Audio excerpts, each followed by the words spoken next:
Yo, what is going on, guys? Welcome back to the Geek Fix channel. Hope you guys having a great day. So today I want to try something for my first video. I want to try doing a webcam for you guys. But yeah, if you guys like the webcam, I know it's not ideal lighting and all that. I got a giant window in the back of me, all the lights. I tried putting a brighter light right here so it'd have like it look less crappy. But anyway, let's get into the top 9 Office seasons. Coming in at number 9 is the final season of The Office. Now, it's a shame for me to put any season at The Office at number 9, but honestly, this season really does deserve it. This has got to be one of the worst seasons of television I have ever watched. I know that's a lot coming from an Office fan and The Office in general, but they did so many things wrong with this season. They made Andy one of the most unlikable people in the world. They start doing another romance with Aaron, and I think the guy's name is Pete. The guy's name is Pete. Pete is just really kind of iffy. He's kind of a one-noted character. There's not much to him other than to be a second love interest to keep Aaron having like this love triangle-esque relationship between Andy, her, and Pete throughout the whole season. They completely demolish Andy's character, like I said before, with him improving from season 3 into season 4 up until now. He just becomes this unlikable presence that you just want him to get off the screen that you really don't like. On top of all of that, you have all these complete character atrocities. The thing that made the earlier seasons of The Office so likable is you have these few characters that are just so wacky and out there, and then everyone else is so centered in Earth and reality that there's like, what's going on, man? So you play as those characters, but in season 9, all these characters are just so wacky and out of there because they, ever since losing Steve Carell, they just don't know what to do. Coming in at number 8 is, of course, season 8. Now, season 8 had a lot hanging on it. This is the first season without Michael Scott, so it had to live up to it. Unfortunately, it didn't. It added one of the weirdest characters in history, also known as Robert California, played by James Spader. I don't know if he was miscasted or just poorly written, but just such an odd character. He's really creepy. I don't like him. He's pretty perverted, and I'm pretty sure he's a sex addict. But other than that, he didn't have the likability of Michael, because Michael is weird and he's so out there, but you get a sense of he just wants to be liked. He just wants to be a part of the group. Robert California just comes off as a douchebag in all sense. Sorry for my language, but it's just unacceptable, and thank God they got rid of him after season 8. But the thing I do like about season 8 is they kind of gave Andy more of a prominent role as the regional manager. I totally like that they gave him that. They gave him more of a character arc throughout the season. Michael's spot as the regional manager, I think he lives up to the job. Season 8 also gives us more of the Andy-Aaron relationship. I know some people aren't a big fan of it, but honestly, I do like it. I think they're kind of cute together. So I totally ship that. Along with that, there's not really much to go on about this season other than Robert California just made this season unwatchable, along with Gabe. We're going to get more into Gabe as we go down into the list, but Gabe is... I don't like Gabe. Coming in the number 7 spot is season 7. Now, season 7 is a huge margin in between season and season 8, and I'm not going to say why, but I kind of am. It's because of Michael Scott. But yeah, season 7 had a lot riding on it. Now, when I watched all 9 seasons of The Office, I did not watch them when they aired, so I don't know what a lot of the critical response was to Steve Carell leaving, or even when they found out he was leaving. I don't know if they planned on him leaving in the beginning of season 7, like they knew he was leaving later in the season, or it was kind of out of nowhere and they had to kind of throw it out there. But anyway, season 7 is really nice because it builds on the Holly-Michael relationship, which I really liked from season 4 into season 5. They totally build on that. You really start to feel for Michael. Season 7 is all about Michael, which I really love about this season. It really takes the character and brings him full circle. He's finally loved. He's finally appreciated by all of his coworkers. He is not the oddball. He's not the gray sheep, the black sheep, whatever the saying is called. He is finally accepted by everybody, and he is finally ready to move on away from the office and do his own thing in life. Start the family he always wanted with the woman he always wanted. And season 7 gave us some of the best episodes, like Goodbye Michael, Threat Level Midnight, which is a great episode. And I even think the Christmas episode this season might be one of the best Christmas episodes in my opinion, other than season 2, but we'll get back into that later. But yeah, season 7 just had so much writing on it, and I think it delivered. But one thing I think they really screwed up on was when they found out Michael was leaving, they should have just said Goodbye Michael, the episode, which was like episode 18, I believe.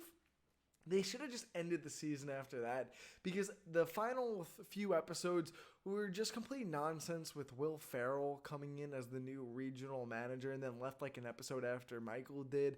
He like broke his legs or something. And then after that, Dwight becomes the regional manager for like an episode. And then finally, Andy becomes the regional manager at the end of the season, I think, or beginning of season 7. But within a matter of like 4 episodes, we get like 3 to 4 different regional managers. It makes absolutely no sense, but thankfully it was only a few episodes. And this season also had one of the best season openers ever with the do do do do do do do do do do do.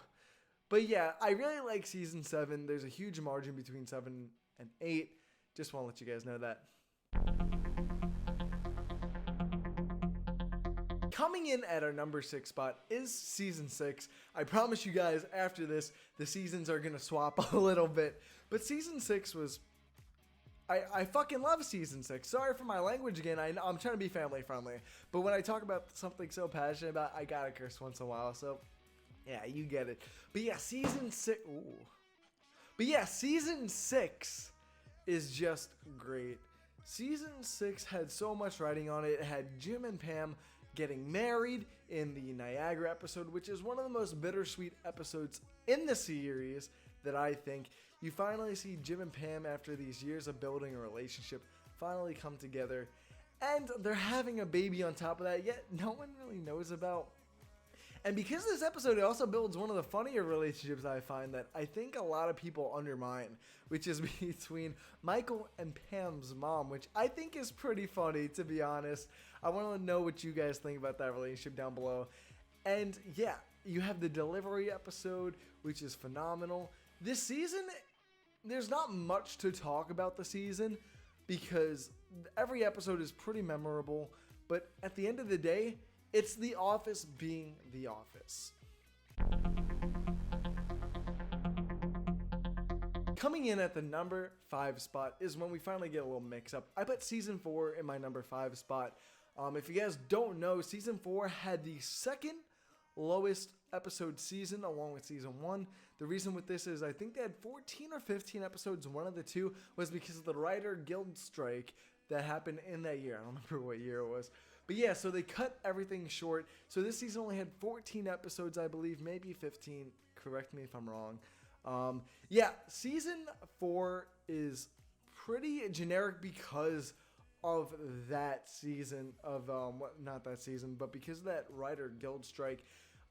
It allowed us to focus a little bit more on the relationship between Jim and Pam, because this is the first season we get with them as a couple. And it really shows. I really like it. This is the season where they get engaged. This is the season where Michael meets Holly, which they eventually go off and find love with each other and move to Colorado. I love you, Michael. I love you. But yeah, season 4 is, I would say it's a filler season. Not much goes on other than building the characters for future seasons, which is why I put this in front of season 5, in my opinion. So I think this adds more, has less filler episodes, which I appreciate. It builds more of the characters. And yeah.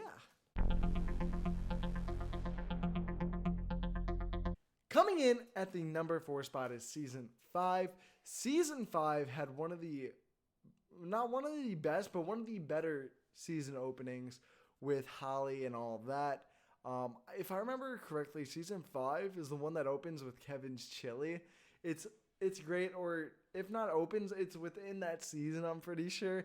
But Kevin's chili cold open is great. I love it. I want to try Kevin's chili one day. It looks phenomenal.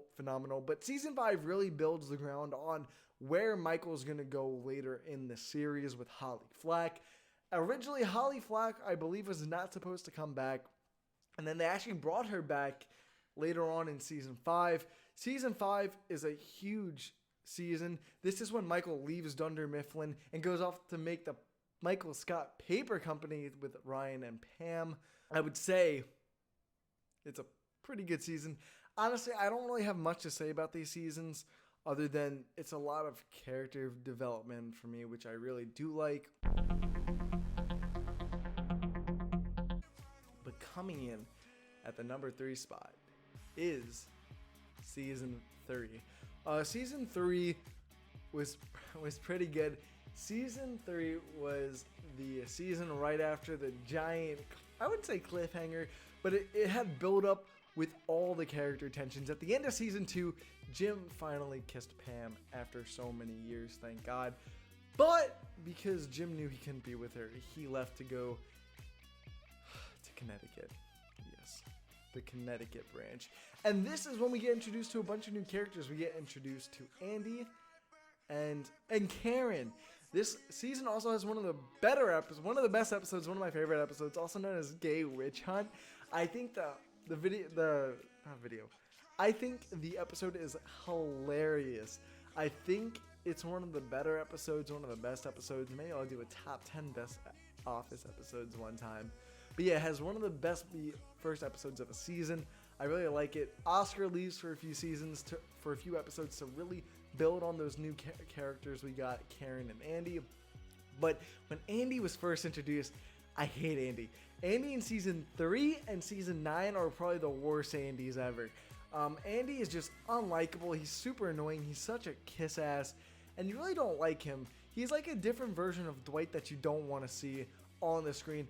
Luckily, they realized that super fast, and they took him off the show to kind of rewrite him while he was going off filming a Hangover movie. So good on them. They made him much more likable.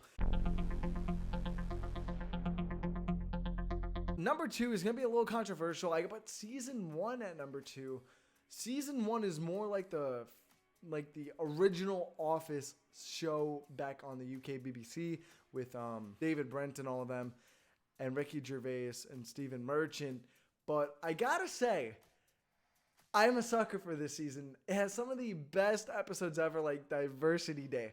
I'm a huge fan of nonsense and just like absurdity. I find like offensive humor hilarious.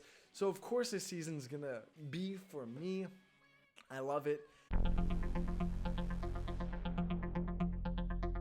And then coming in and number 1 is obviously season 2. Season 2 had some of the best episodes in it. It had the very first Christmas party episode, which is great. It had the injury, which is one of the best episodes I've ever seen in television. And it just builds on the Dunder Mifflin relationship with Michael Scott, Jan, all of them. This is when Michael and Jan start getting into a relationship which I really love. It's awesome. And then you see more Jim and Pam, and like I said before, Jim and Pam finally kiss at the end of this episode. You have Booze Cruise, which also just builds on their relationship. He starts dating, I don't even remember Amy Adams or Amy Ryan, whatever her name is, Amy Adams' character's name. He starts dating her, but then she realizes that he still has feelings for Pam, and it's just a bunch of clusterfuck. But yeah, guys, that is my ranking of all the Office seasons. Let me know what your ranking of all the seasons are down below. Don't forget to follow my Twitter, go and check out my podcast, and also check out my Patreon. I'll see you guys on the next one. Oh, wait! Before I finish, don't forget to like, comment, and subscribe. And let me know what you guys want to see more. I do polls on Twitter to see what you guys want to do along with Patreon. See you guys on the next one. Peace!